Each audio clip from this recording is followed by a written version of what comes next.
केन्दुझर जिला घसीपुरा विधानसभा निर्वाचन मंडली रे आहुरी बढ़ुची बीजेडी बड़ शताधिक कर्मी कांग्रेस छाड़ी बीजेडी रे सामिल होइछन्ति।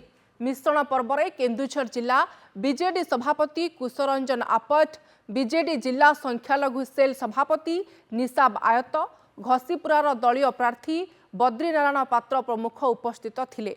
कांग्रेस पूर्वतन ब्लॉक युव सभापति रमु चक्रंक समेत बहु कर्मी मुख्यमंत्री नवीन पट्टनायक नीति और आदर्श रे अनुप्राणित हुई बीजेडी रे सामिल होइछन्ति।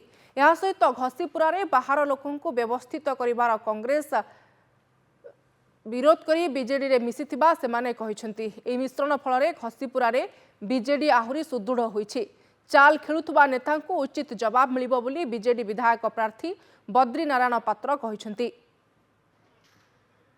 निर्वाचन गढ़े यही भाव में बहुत लोग आम सागर मिशन नवीन पट्टनायक आदर्श अनुप्राणित होती आम कम आकर्षित होती तेणु से धन्यवाद दूसरी आम घर करितकर्मा लोक अच्छा जो मैंने अतीत कांग्रेस संगठन में बड़ गुरुत्वपूर्ण दायित्व निर्वाह करते आम भितर अच्छा श्रीयुक्त रमु चक्र से पूर्वतन सभापति घसीपुरा ब्लॉक यूथ कांग्रेस दलर सभापति जिलार सभापति आम पाखे अच्छा दी जन सभापति तांको धन्यवाद दूसरी जे सी आमको आपणे नहीं सार आमको आपणे नहीं जहाँफल आम अति खुशी सहित आगामी आगामी जो 25 तारीख जो इलेक्शन आसू जो 25 तारीख दिन आम भोट दवा से भोट रे आम तार सठिक जवाब दबू आ विदेश को हटेवा केमी हुए तार हूँ निश्चित भाव आपण मैंने निश्चित भाव जाने।